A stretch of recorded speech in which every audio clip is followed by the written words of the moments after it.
नमस्कार मित्रांनो, मुरंबा या मालिकेत उद्याच्या भागात असं दाखवलं आहे की इरावती ही रमाला म्हणत असते की रमा, तू तुझं बाळ मला दे आणि तू अक्षयच्या आयुष्यातनं कायमची निघून जा.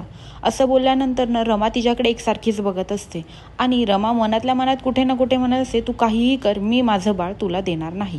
आणि इकडे इरावती तिला म्हणत असते की तू जर असं नाही केलंस तर अक्षयला ॲडमिट केलं आहे आणि तिकडे माही आहे आणि जर तू आम्हाला तुझं बाळ नाही दिलंस तर आम्ही अक्षयच्या सलाईनमधून त्याला असं काहीसं देईल की अक्षयचा जीवच कायमचा निघून जाईल.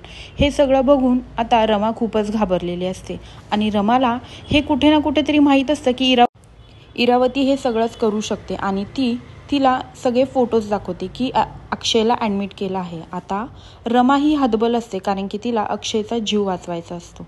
कारण की इरावती तिला अशी धमकी देत असते, जर तू आम्हाला बाळ नाहीच दिलं तर मी हे करू शकते, तुला चांगलंच माहीत आहे.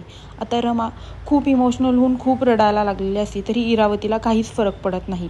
आता रमा खरंच तिचं बाळ इरावतीला देईल का आणि कायमची निघून जाईल का हे पाहण्यासाठी विसरू नका मुरंबा आणि माझ्या चॅनलला लवकरात लवकर सबस्क्राईब करा. धन्यवाद.